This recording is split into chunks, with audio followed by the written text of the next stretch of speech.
शांति शांति ओम शांति शांति। अंतर मन में ज्योति जगा लो, होगा दूर अंधेरा।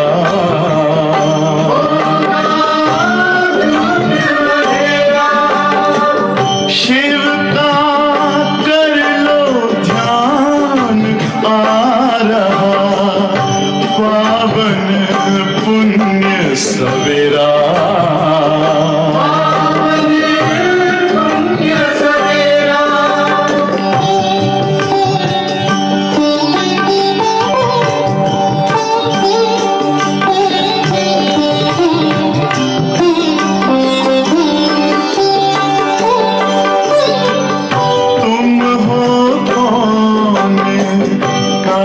से आए अपने आप को जानो,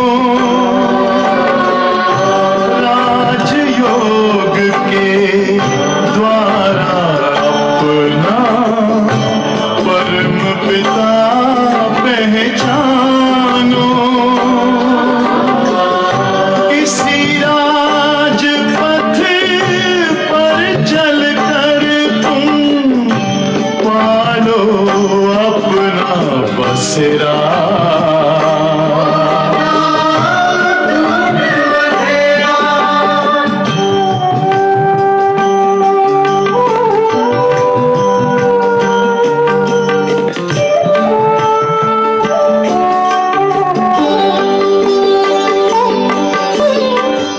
तुम हो आत्मा तन से न्यारे, परमात्मा को प्यारे।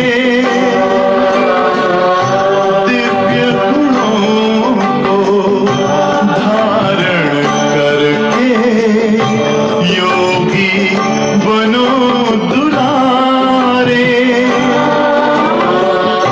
ज्योति बिंदु ही तोड़ेगा ये माया मोह का घेरा।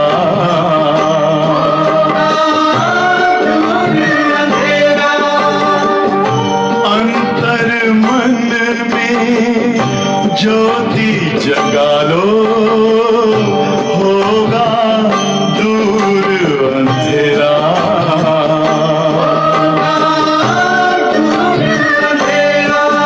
ओम शांति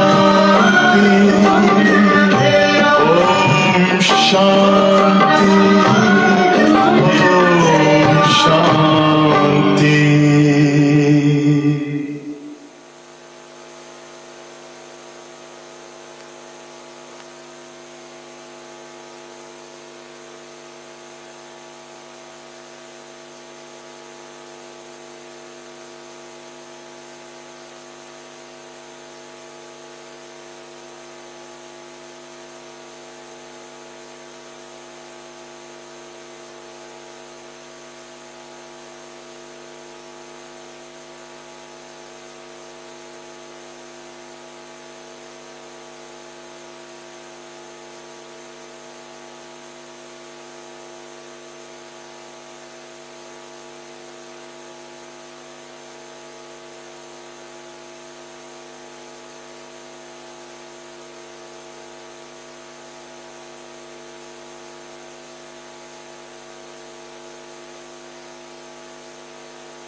ओम शांति ओम शांति। कल हम सभी ने प्यारी अव्यक्त बाप दादा की मुरली सुनी, सबने सुनी ना? बाबा ने हम बच्चों को संतुष्टता का वरदान दिया। संतुष्ट मणि बन विश्व में संतुष्टता की लाइट फैलाओ। संतुष्ट रहो और सबको संतुष्ट करो। क्यों संतुष्ट रहना जरूरी है? क्योंकि बाबा ने कल बहुत स्पष्ट शब्दों में कहा, आगे चल के क्या होना है। कुछ भी नहीं मिलेगा तो क्या करेंगे? इसलिए अभी से ही संतुष्ट रहो। और अंत में कौन सी बात काम आएगी? अशरीरी अवस्था। बस अब आत्मा को तो कुछ चाहिए ही नहीं। आत्मा को क्या चाहिए? ज्ञान चाहिए, गुण चाहिए, शक्तियाँ चाहिए। बाकी तो सब शरीर को है चाहिए। इसलिए बाबा ने संतुष्ट मणि बनने का वरदान दिया। तो हर एक अपने से पूछे, मैं कितना संतुष्ट रहता हूँ। कल बाबा ने ये भी कहा ना, कंपटीशन नहीं, किसी से हम भेंट नहीं करें। उनके पास है तो मेरे पास भी होना चाहिए, उनके पास वो है तो मुझे भी चाहिए। अब जो हमारे पास है उनके पास नहीं होगा तो कंपटीशन ही चलती रहेगी। तो इसीलिए बाबा कहते हैं संतुष्ट रहो। और आज की बाबा की मुरली है, स्वदर्शन चक्र फिराओ तो रावण के सिर कट जाएंगे। तो कैसे स्वदर्शन चक्र फिराने से रावण के सिर कटते हैं? क्या थे, फिर हमें क्या बनना है, ये स्वदर्शन चक्र है। और इस समय ही बाबा आकर के हमें ये स्वदर्शन चक्र का ज्ञान देते हैं। सारे कल्प में फिर नहीं होगा, न देवताओं को है न शूद्रों को है, केवल ब्राह्मणों को ही ये स्वदर्शन चक्र का ज्ञान मिलता है बाबा से। इसलिए इस स्वदर्शन चक्र को बहुत महत्व देना है, क्योंकि यही समय भी कल्याणकारी है। तो समय का भी महत्व है और स्वदर्शन चक्र का भी महत्व है। तो दोनों बातें आज बाबा ने कही है, सुनेंगे बाबा के महावाक्य। आज 4/11/2022 है। मीठे बच्चे, बाप का फरमान है, स्वदर्शन चक्र फिराते अपना बुद्धि योग एक बाप से लगाओ। मीठे बच्चे, बाप का फरमान है, स्वदर्शन चक्र फिराते अपना बुद्धि योग एक बाप से लगाओ। इससे विकर्म विनाश होंगे और सिर से पापों का बोझा उतर जाएगा। ये अभी समय की मांग है। प्रश्न है, इस पुरुषोत्तम संगम युग की विशेषताएं कौन कौन सी है? बहुत बड़ी लंबी लिस्ट निकल सकती है। संगम युग की विशेषताएं। उत्तर, ये संगम युग ही कल्याणकारी युग है। इसमें ही आत्मा और परमात्मा का सच्चा मेला लगता है, जिसे कुंभ का मेला कहते हैं। है तो वास्तव में संगम युग पर आत्मा परमात्मा का सच्चा मेला ये कुंभ मेला, लेकिन फिर वहाँ भक्ति मार्ग में नदियों का मेला या नदी सागर का मेला, तो वहाँ मेला लगता है। दूसरा, संगम युग की विशेषता दूसरी, इस समय ही तुम सच्चे सच्चे ब्राह्मण बनते हो। तीसरा, इस संगम पर तुम दुख धाम से सुख धाम में जाते हो। दुखों से छूटते हो। चौथा, इस समय तुम्हें ज्ञान सागर बाप द्वारा सृष्टि के आदि मध्य अंत का पूरा ज्ञान मिलता है। नई दुनिया के लिए नया ज्ञान बाप देते हैं। पांचवा, तुम सांवरे से गोरा बनते हो इस संगम युग पर ही। और भी बहुत विशेषताएं निकल सकती है संगम युग की। गीत है, इस पाप की दुनिया से कहीं और ले चल। ओम शांति। मीठे मीठे बच्चों ने गीत सुना और बच्चों की बुद्धि में यह बैठा हुआ है कि बरोबर गीत सुना तो क्या बुद्धि में बैठा हुआ है कि बरोबर कलयुग पाप की दुनिया है। ये कलयुग पाप की दुनिया है।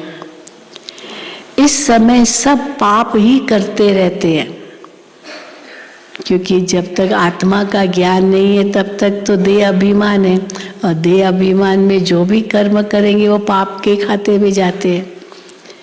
इस समय सब पाप ही करते रहते हैं। बाप आकर तुम बच्चों को कल्प कल्प गति सदगति देते हैं। हाँ, कल्प कल्प गति सदगति देते हैं हम बच्चों को। जब, हाँ, कब सदगति देते हैं? जब पतित दुनिया को पावन बनाना होता है तभी तो सदगति देंगे। तब पतित पावन बाप आते हैं, आकर बच्चों को आप समान बनाते हैं। बाप में कौन सा ज्ञान है? पतित से पावन बनाते हैं, आप समान बनाते हैं। उसके लिए बाबा कहते हैं बाप में कौन सा ज्ञान है? सारे सृष्टि चक्र का ज्ञान है। इस चक्र के ज्ञान से ही, जिसको बाबा स्वदर्शन चक्र कहते हैं, इससे ही रावण के सिर कटते हैं। इस चक्र को समझने से सारी सृष्टि चक्र का ज्ञान है बाप में। तुम बच्चे भी इस सृष्टि चक्र को जानते हो। ये सारा चक्र कैसे फिरता है ये बाप में ज्ञान है, इसलिए उनको ज्ञान का सागर कहा जाता है। ज्ञान का सागर है और हमें स्वदर्शन चक्रधारी बनाते हैं, इसलिए उनको ज्ञान का सागर कहा जाता है। वही पतित पावन है। इस चक्र को समझने से, स्वदर्शन चक्रधारी बनने से तुम फिर स्वर्ग के चक्रवर्ती राजा बनते हो।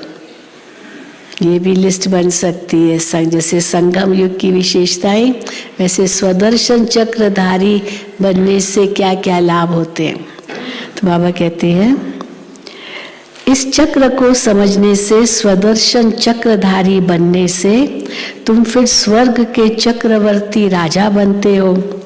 तो बुद्धि में सारा दिन ये चक्र फिरना चाहिए, तो तुम्हारे विकर्म विनाश हो जाएंगे। हाँ, स्वदर्शन चक्र फिराने से विकर्म विनाश कैसे होंगे? बाबा तो कहते याद से विकर्म विनाश होंगे। पर स्वदर्शन चक्र से भी कैसे विकर्म विनाश होंगे? क्योंकि घर जाना है, ये बुद्धि में याद रहेगा ना। फिर नई दुनिया में आना है, देवता बनना है, फिर हम कैसे पूज्य बनते हैं, अभी ब्राह्मण बने हैं, तो ये ज्ञान बुद्धि में आने से हम पवित्र बनते हैं। फिर बाबा को याद करते हैं, क्योंकि पता है कि बाबा के पास जाना है, तब विकर्म विनाश होते हैं। तो बाबा कहते हैं तो बुद्धि में सारा दिन ये चक्र फिरना चाहिए, तो तुम्हारे विकर्म विनाश हो जाएंगे। फिर सतयुग में तो तुम ये चक्र नहीं फिराएंगे। देवताएं चक्र नहीं फिराते हैं, केवल इसी समय हम ब्राह्मण बच्चे ये स्वदर्शन चक्र फिराते हैं।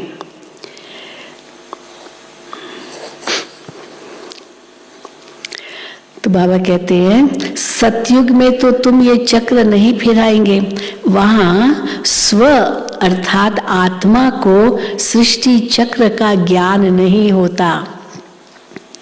न सतयुग में होता है ये ज्ञान, न कलयुग में होता है।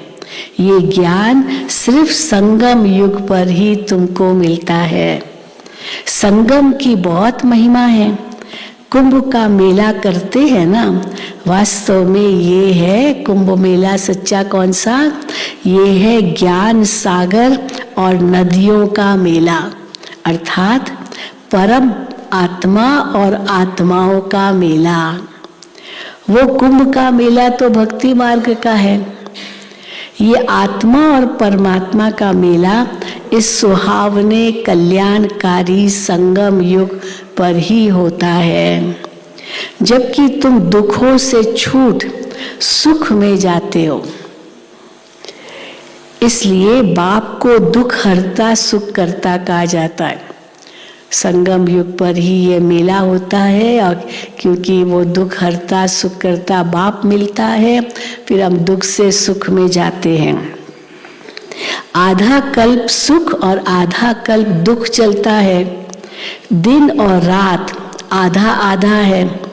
मकान भी नया पुराना होता है ना। नए घर में सुख, पुराने घर में दुख होता है। दुनिया भी नई और पुरानी होती है। सब कुछ, हर चीज प्रकृति की जो भी है पहले नई होगी फिर पुरानी होती है। दुनिया भी नई और पुरानी होती है। आधा कल्प सुख रहता है, फिर मध्य से दुख शुरू होता है। दुख के बाद फिर सुख होता है। दुख धाम से फिर सुख धाम कैसे बनता है, कौन बनाते हैं, ये दुनिया भर में कोई भी नहीं जानते। सुखधाम दुखधाम कैसे बनता है, फिर दुखधाम सुखधाम कैसे बनता है, बाबा कहते कोई नहीं जानते। मनुष्य तो घोर अंधियारे में है। सतयुग को बहुत लंबा समय दे दिया है, 4,32,000 कलयुग, फिर द्वापर उसका डबल 8,64,000, फिर त्रेता उसका ट्रिपल, फिर सतयुग उसका 4 गुना। तो कितना दूर कर दिया सतयुग को। तो बाबा कहते हैं सतयुग को बहुत लंबा समय दे दिया है और अवधि भी ज्यादा दी है सतयुग की कलयुग की भेंट में। अगर सतयुग की आयु बड़ी हो तो आदमी कितने होने चाहिए, कितने मनुष्य होने चाहिए, कितनी जनसंख्या होनी चाहिए। वापस तो कोई भी जा नहीं सकते। भाई कोई कहीं नहीं, कुछ जाते भी है ना वापस, लेकिन कोई वापस तो जा ही नहीं सकता, यहीं इकट्ठे होते रहते हैं। तो जनसंख्या कितनी होनी चाहिए, सबको इकट्ठा यहाँ होना ही है। कोई चाहे मैं जाऊं भी तो भी नहीं जा सकता है, सबको इकट्ठा यहाँ होना ही है। वापस तो तब जाए जब बाप आकर घर का रास्ता बताए। घर का रास्ता ही नहीं मालूम तो जाएंगे कैसे, पंखी टूटे हुए हैं, आत्मा उड़ेगी कैसे। वापस तो तब जाए जब बाप आकर घर का रास्ता बताए।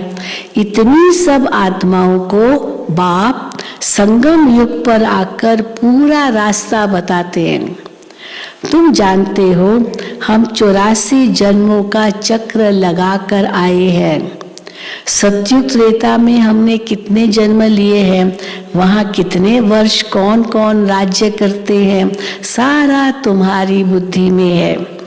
सतयुग में है 16 कला संपूर्ण, फिर 14 कला, फिर 14 कला और 16 कला में कोई ज़्यादा फर्क नहीं होगा।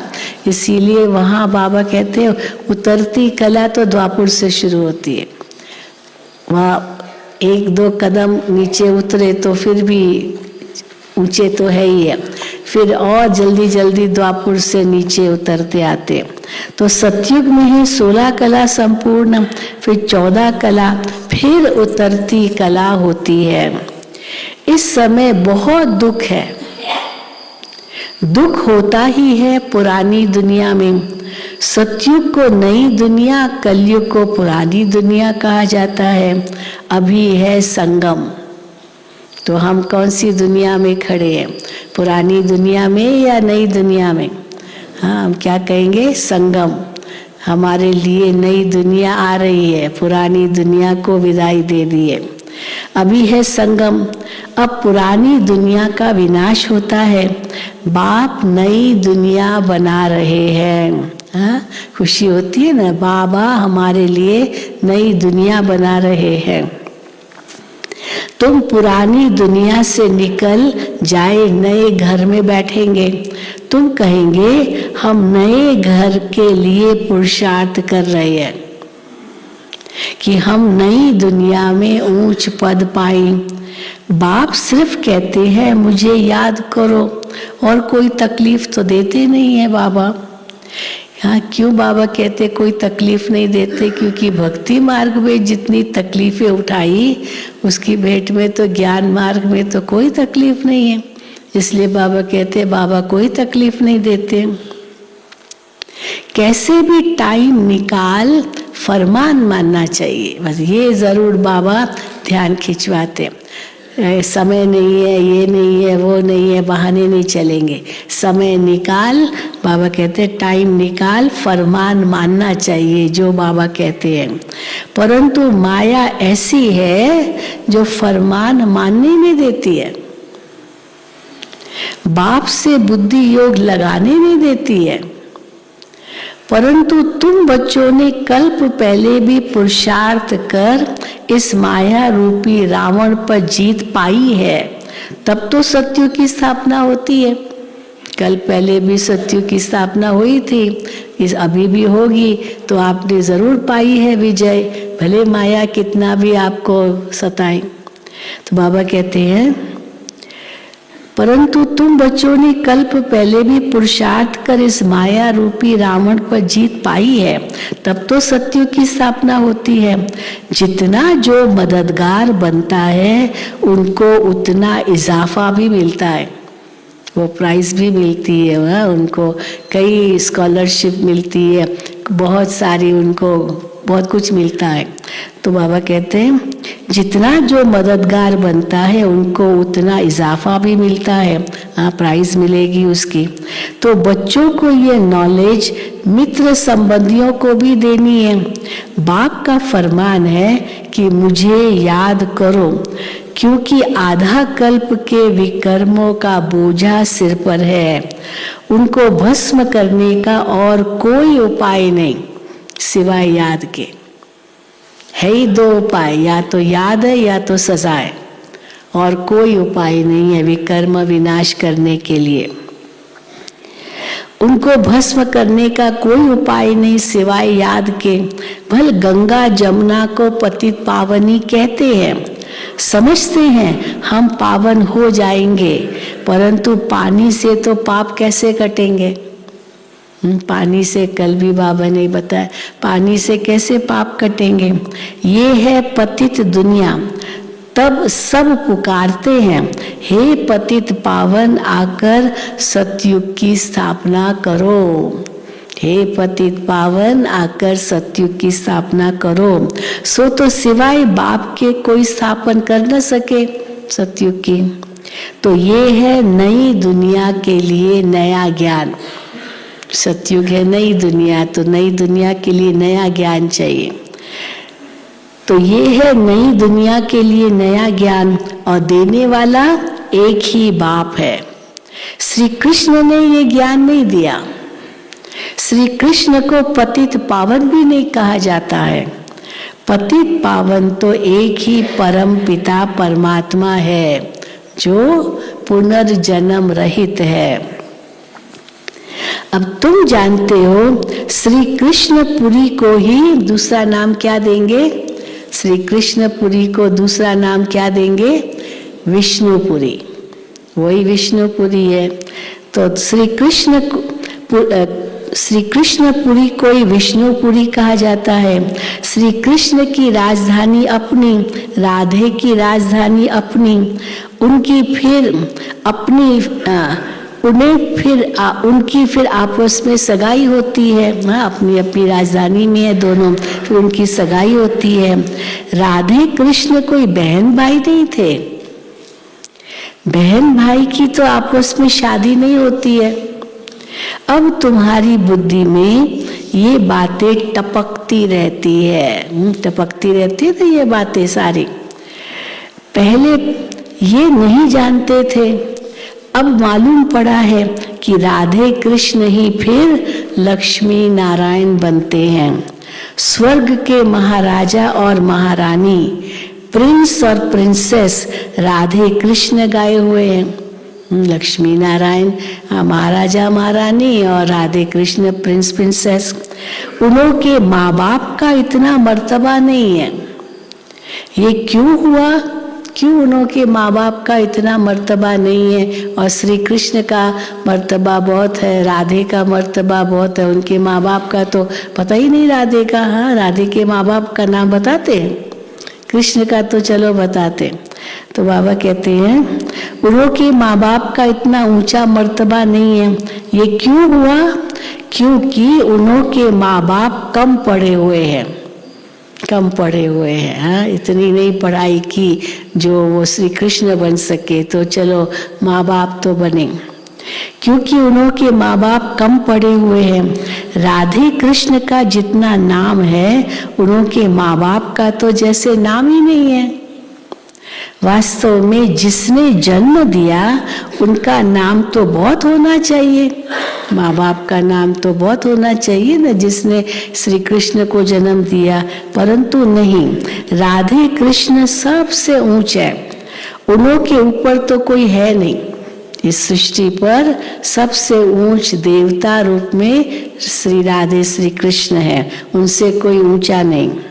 राधे कृष्ण पहले नंबर में गए हैं, फिर पहले नंबर में राधे कृष्ण प्रिंस प्रिंसेस के रूप में, फिर पहले नंबर में महाराजा महारानी भी वही बनते हैं। पहला नंबर है तो राजकुमार राजकुमारी भी, तो महाराजा महारानी भी पहले नंबर का। फिर पहले नंबर में महाराजा महारानी भी बने हैं। भले जन्म माँ बाप से लिया, परंतु नाम उन्हों का ऊंचा है, राधे कृष्ण का। ये बुद्धि में अच्छी तरह बिठाना है। जबकि तुम यहाँ बैठे हो तो ये स्वदर्शन चक्र फिराते रहो। इस चक्र फिराने से तुम्हारे पाप भस्म होते हैं, अर्थात रावण का सिर कटता है। ये सतयुग, त्रेता, द्वापर, कलयुग ये चक्र है ना। हम पहले सो देवता थे, फिर क्षत्रिय बने, फिर वैश्य बने, फिर शूद्र बने, अब फिर हम ब्राह्मण बने हैं, फिर हम सो देवता बनेंगे। तो बाबा ने ओम का अर्थ अलग समझाया है, हम सो का अर्थ अलग है। लोगों ने ओम भी वही समझ लिया, हम सो हम का भी वही अर्थ ले लिया। आत्मा के लिए भी ओम कहते, परमात्मा के लिए भी ओम कहते हैं। फिर कहेंगे हम सो हम आत्मा सो परमात्मा, तो जैसे ओम और हम सो हम का एक ही अर्थ कर दिया। बाबा ने ओम का अर्थ अलग समझाया है, हम सो का अर्थ अलग है। शास्त्रों में तो एक ही कर दिया है।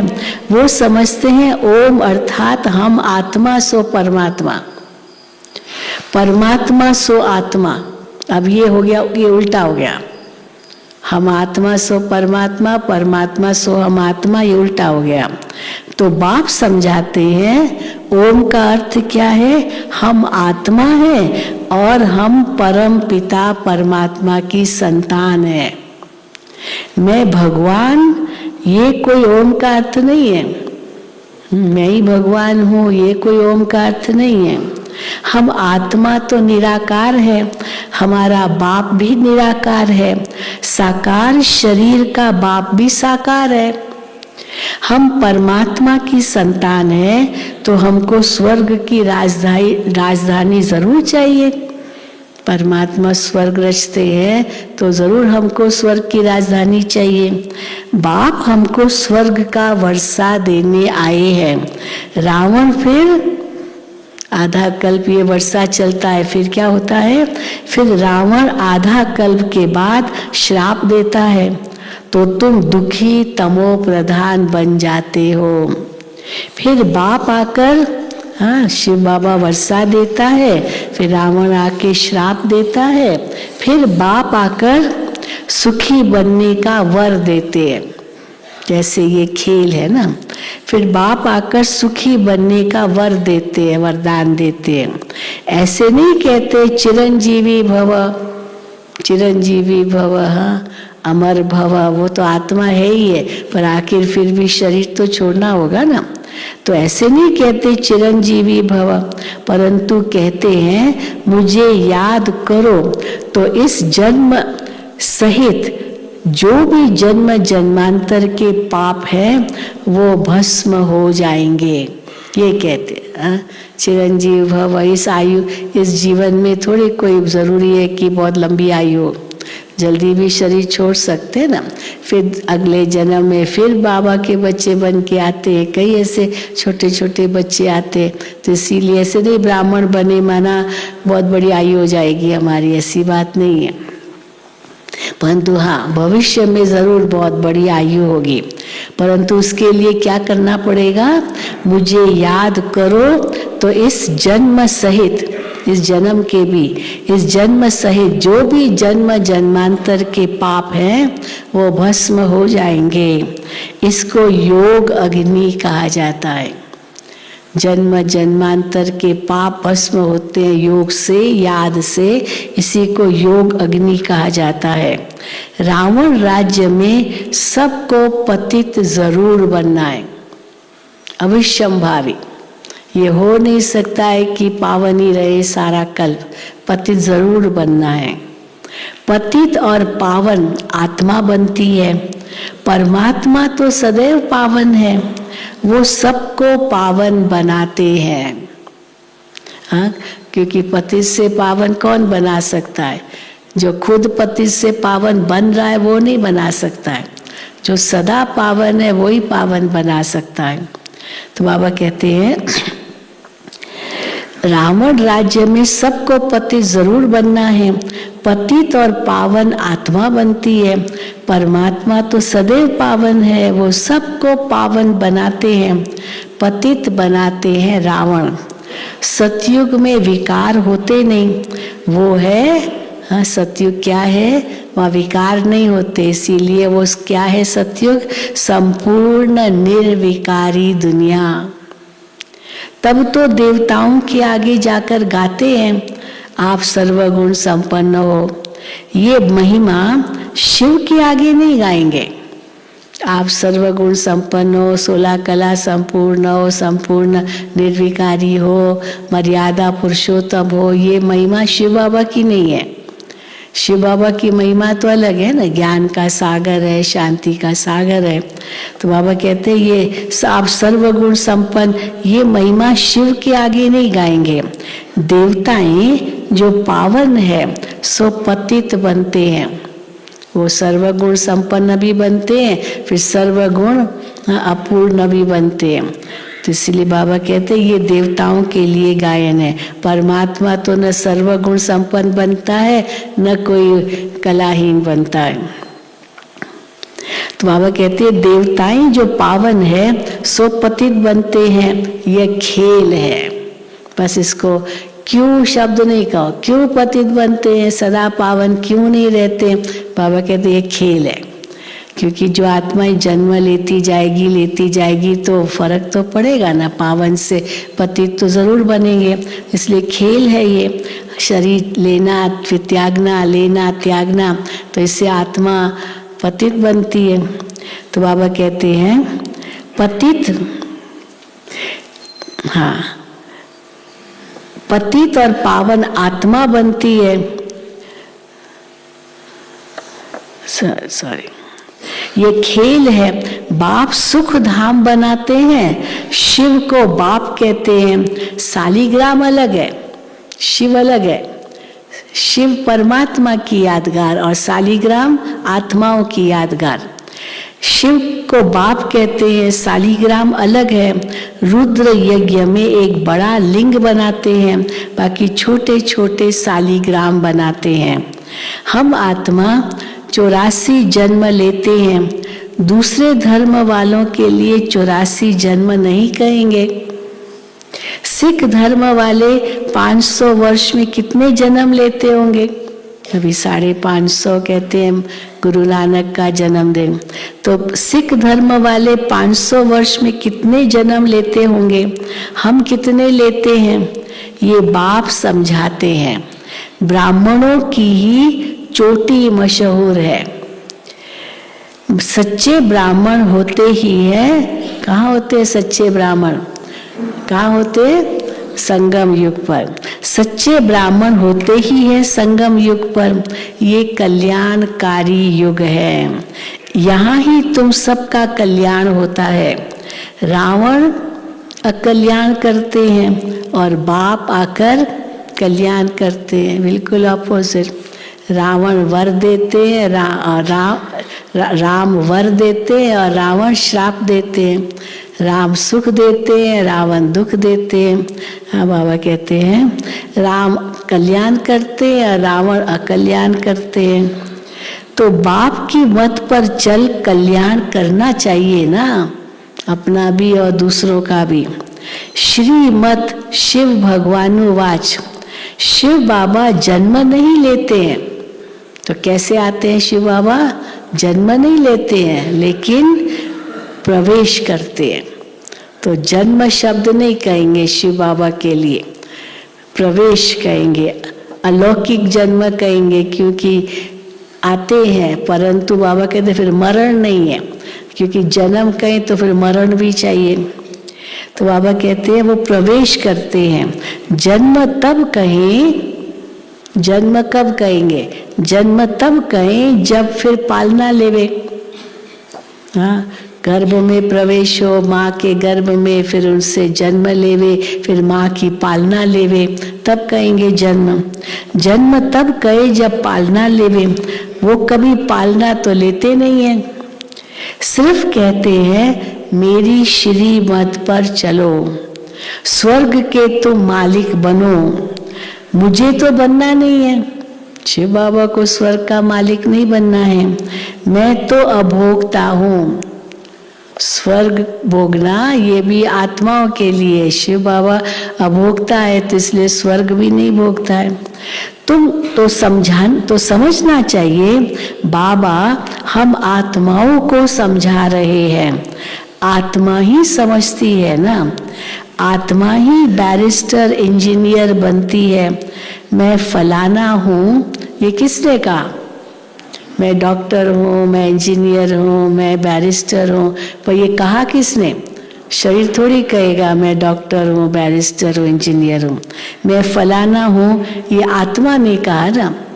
फिर आत्मा और क्या कहती, हम ही देवता थे, ये भी आत्मा कहेगी, शरीर थोड़ी देवता का कहेगा कि हम देवता हैं।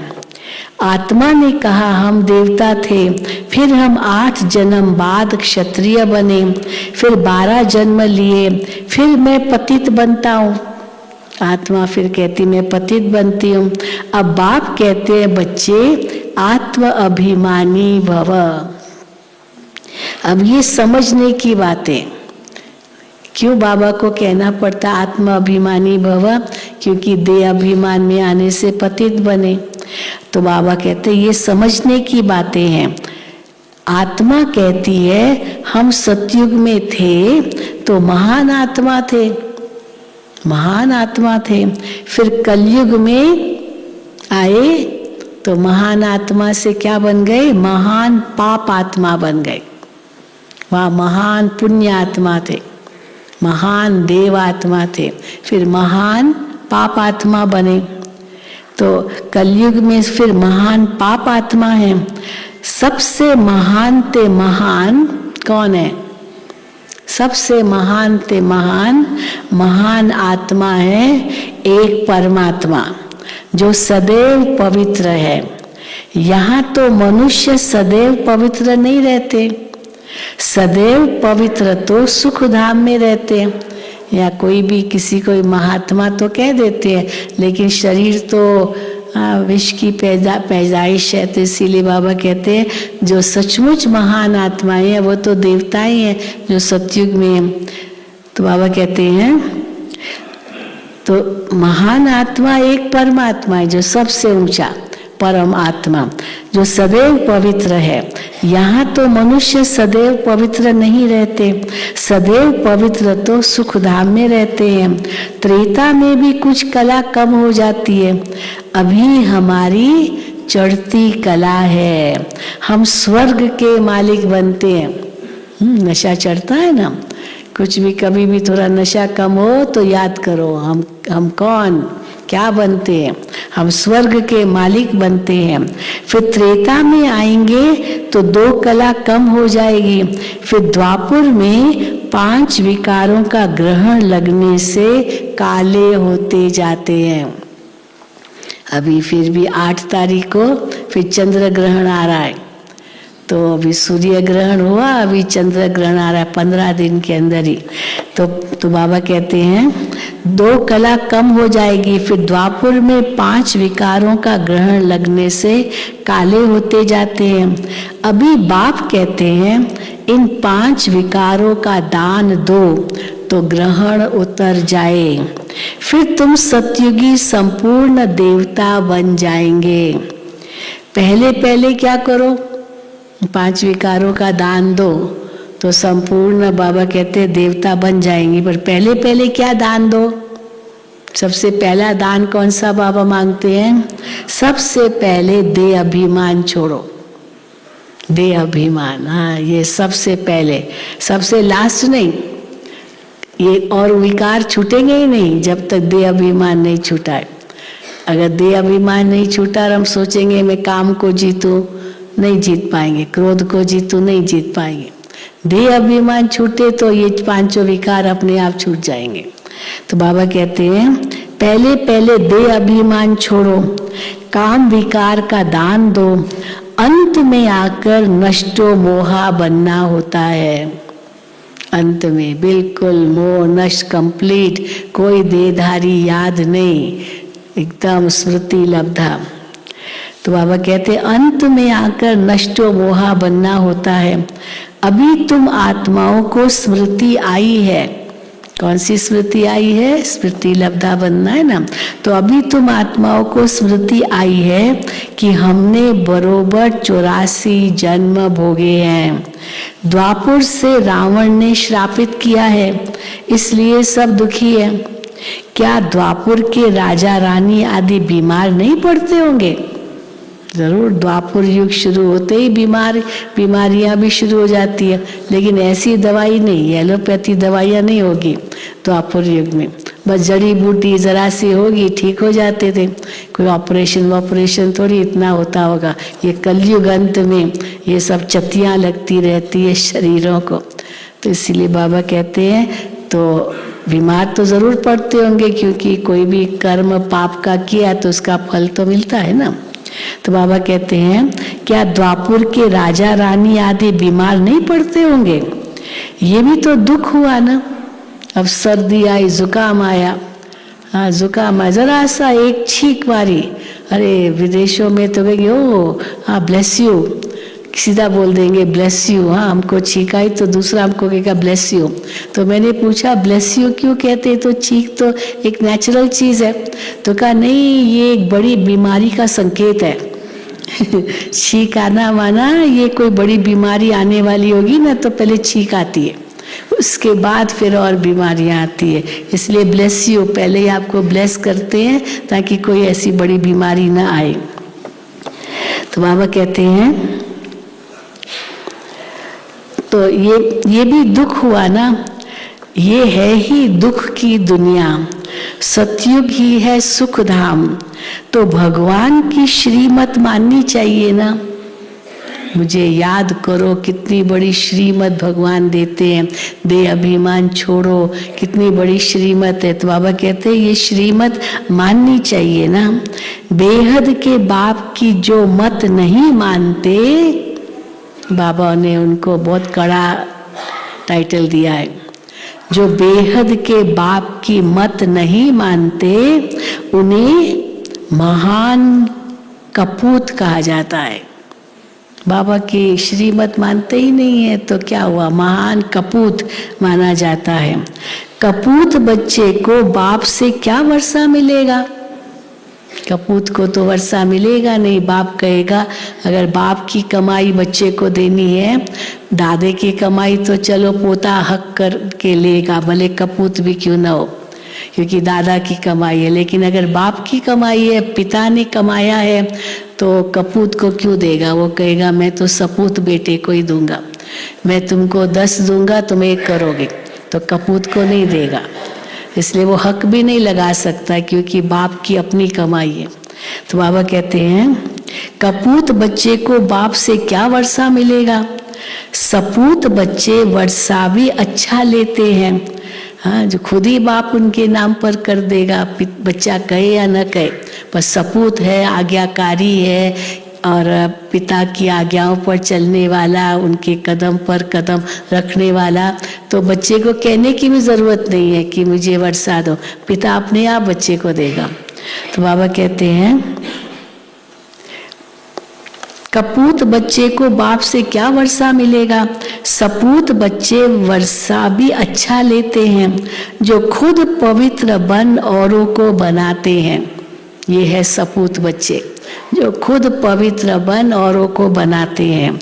बेहद का बाप आत्माओं को पढ़ाते हैं, हे आत्माएं कानों से सुनती हो। हाँ, हे आत्माएं कानों से सुनती हो। तो बच्चे क्या कहते हैं, आत्माएं क्या कहती है? हाँ बाबा, हम आपकी श्रीमत पर चल जरूर श्रेष्ठ बनेंगे। ऊंच से ऊंच भगवान है तो जरूर पद भी ऊंच से ऊंच देंगे ना। अब ऊंचे से ऊंचा होगा तो हमको छोटी मोटी चीज थोड़ी देगा, ऊंचे से ऊंची चीज ही देगा। ऊंच से ऊंच भगवान है तो जरूर पद भी ऊंच से ऊंच देगी ना। स्वर्ग का वर्षा देते हैं आधा कल्प के लिए, ये है ऊंच से ऊंच चीज, स्वर्ग का वर्षा आधा कल्प के लिए। लौकिक बाप से तो हद का वर्षा मिलता है, अल्पकाल का सुख मिलता है। कलयुग में है, इस अल्पकाल के सुख को क्या कहा जाता है? कलयुग में है काग विष्टा समान सुख। कलयुग में अल्पकाल का सुख माना काग विष्टा समान सुख। इसलिए सन्यासी घर बार छोड़ देते हैं, समझते ये सुख नहीं चाहिए अल्पकाल का काग विष्टा समान। इसलिए सन्यासी घर बार छोड़ देते हैं, वो गृहस्थ धर्म को नहीं मानते हैं, सुख को मानते ही नहीं है, समझते इस दुनिया में सुख है ही नहीं। कभी स्वर्ग था ये इस दुनिया, ये तो मानते ही नहीं। देवताएं सब सुखी थे, ये भी कहाँ मानते होंगे। तो इसलिए बाबा कहते हैं वो गृहस्थ धर्म को नहीं मानते हैं। गृहस्थ धर्म तो सतयुग में है ना। हाँ, तो अभी तो क्या है, गृहस्थ जंजाल बन गया है। तो अब तो सचमुच जो गृहस्थ आश्रम बाबा कहते हैं, जहाँ सच आश्रम है ना, आश्रय जहाँ मिले, जहाँ सुख मिले, तो वो तो सतयुग का ही है, कलयुग में कहाँ है। तो बाबा कहते हैं तुम जानते हो इस पढ़ाई से हम विष्णुपुरी में जाते हैं, उसके लिए परम पिता परमात्मा हमको पढ़ा रहे हैं। भक्तों को ये पता ही नहीं है। क्या नहीं पता भक्तों को कि भगवान कौन है, उनका कर्तव्य कौन सा है, भगवान कौन है, फिर वो क्या करता है क्या नहीं करता है। बाबा कहते हैं कुछ पता नहीं है। उनका कर्तव्य कौन सा है, कैसे वो पतित से पावन बनाते हैं, हाँ ये थोड़ी जानते हैं।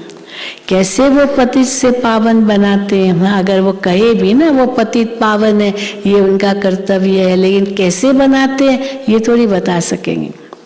अभी तुम पावन बन रहे हो, दुनिया उस पतित पावन बाप को याद कर रही है। अभी तुम संगम पर खड़े हो, हाँ संगम पर खड़े हो, बैठे हो या खड़े हो हाँ वैसे तो बैठे हो, पर संगम पर खड़े हो। खड़े होना माना, खड़े होना माना सावधान, अटेंशन है। बैठना माना आराम, कुर्सी मिल गई बैठ गए, तो इसलिए खड़े हो। तो बाबा कहते हैं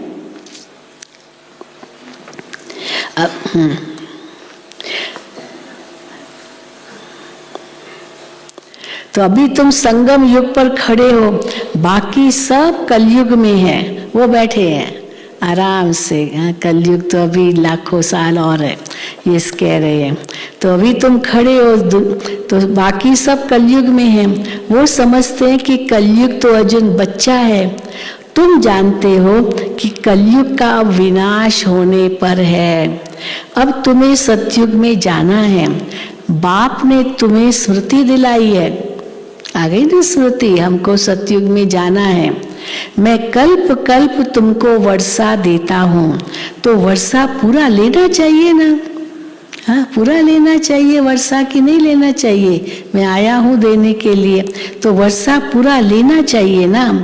तो बाप ऐसे थोड़ी कहते हैं कि यहाँ बैठ जाओ। बाबा ऐसे नहीं कहेंगे, अच्छा वर्षा लेना है तो यहीं बैठ जाओ, यहीं तुमको वर्षा मिलेगा, परम सतयुग का वर्षा नहीं, घर में रहो, वहाँ तुमको रह करके वर्षा लेना है। तो बाप ऐसे थोड़ी कहते हैं यहाँ बैठ जाओ। भल घर गृहस्थ में रहो, सिर्फ ये स्वदर्शन चक्र फिराते रहो और नष्टो मोहा हो जाओ। एक शिव बाबा दूसरा न कोई। हम जानते हैं कि अब हमारा एक शिव बाबा दूसरा न कोई, तो इसको क्या कहेंगे? अब हम जानते हैं ये नया संबंध जुट रहा है। सब संबंध एक शिव बाबा के साथ, ये नया संबंध जुट रहा है। तो इसलिए एक शिव बाबा दूसरा न कोई। अब ये हमारा नया संबंध जुट रहा है, तो पुराने में ममत्व नहीं रहना चाहिए। नई दुनिया, नई राजधानी से ममत्व रखना है। नई दुनिया, नई राजधानी से ममत्व रखना है। अब तो मौत बिल्कुल सिर पर सवार है, सिर पर सवार है। हाँ, एक कहानी मिसाल देते हैं ना, एक राजा था। तो राजा था तो किसने कहा कि आप तो बहुत सुखी होंगे, बहुत अच्छा है। तो कहा अच्छा तुमको एक दिन का राजा बना दूं? तो कहा हाँ बना दो, मैं तो बहुत सुख लूँगा। अब उसको बिठाया जरूर सिंहासन पर, लेकिन सिर के ऊपर एक तलवार टांग दी, एक बाल के सहारे। अब बनो राजा, सुख लो। अब क्या सुख लेगा? वो टांग, वो सिर के ऊपर तो तलवार टंगी हुई है, कभी भी उस पर गिर सकती है, तो क्या सुख लेगा? तो दुनिया में आज यही है, कलयुग में। तो बाबा कहते हैं हाँ, तो नया, तो पुराने में ममत्व नहीं रखना चाहिए। नई दुनिया, नई राजधानी से ममत्व रखना है। अब मौत तो बिल्कुल सिर पर सवार है, तैयारियां होती रहती है। सतयुग में अकाले मृत्यु होती नहीं। समय पर एक पुरानी खाल छोड़ नहीं ले लेते, कोई दुख नहीं आत्मा को। समय पर एक पुरानी खाल छोड़ नहीं ले लेते हैं। अच्छा अच्छा मीठे मीठे सिकील दे बच्चों प्रति माता पिता बाप दादा का याद प्यार और गुड मॉर्निंग। रूहानी बाप की रूहानी बच्चों को नमस्ते। हम रूहानी बच्चों की रूहानी बाप दादा को याद प्यार, गुड मॉर्निंग और नमस्ते। धारणा के लिए मुख्य सार पहला, स्वदर्शन चक्र फिराते पूरा पूरा नष्टो मोहा बनना है। स्वदर्शन चक्र फिराते पूरा पूरा नष्टो मोहा बनना है। मौत सिर पर है, इसलिए सबसे ममत्व निकाल देना है। मौत सिर पर है, इसलिए सबसे ममत्व निकाल देना है। दूसरा, बाप से वर्षा लेने के लिए पूरा श्रीमत पर चलना है। बाप से वर्षा लेने के लिए पूरा श्रीमत पर चलना है। आत्म अभिमानी बन सपूत बच्चा बनना है। आत्म अभिमानी बन सपूत बच्चा बनना है। वरदान, मन और बुद्धि को सदा सेवा में बिजी रखने वाले निर्विघ्न सेवाधारी भव। निर्विघ्न सेवा तब होगी जब मन और बुद्धि सदा सेवा में बिजी है। मन और बुद्धि को सदा सेवा में बिजी रखने वाले निर्विघ्न सेवाधारी भव। जो जितना सेवा का उमंग उत्साह रखते हैं, उतना निर्विघ्न रहते हैं, क्योंकि सेवा में बुद्धि बिजी रहती है। खाली रहने से किसी और को आने का चांस है, और बिजी रहने से सहज निर्विघ्न बन जाते हैं। मन और बुद्धि को बिजी रखने के लिए क्या करो? अब बिजी रहेंगे तो निर्विघ्न रहेंगे, पर मन और बुद्धि को बिजी रखने के लिए क्या करो? उसके लिए टाइम टेबल बनाओ। सेवा व स्वयं के प्रति जो लक्ष्य रखते हो, उस लक्ष्य को प्रैक्टिकल में लाने के लिए बीच बीच में अटेंशन जरूर चाहिए। अटेंशन कभी टेंशन में बदली ना हो। अटेंशन रखने का भी टेंशन हो जाता है ना, ऐसे भी होता है। तो अटेंशन कभी टेंशन में बदली ना हो। जहां टेंशन होता है वहां मुश्किल हो जाता है। स्लोगन: सेवा से जो दुआएं मिलती है वही तंदुरुस्त रहने का साधन है। सेवा से जो दुआएं मिलती है वही तंदुरुस्त रहने का साधन है। सेवा सेवा सेवा सदा याद रहे। हाँ, अच्छा, चलो। ओम शांति, ओम शांति, ओम शांति। अब बाबा की याद में बैठेंगे, उसके बाद डबल विदेशी भाई बहनें बैठे रहेंगे, आज का प्रोग्राम आपको देंगे।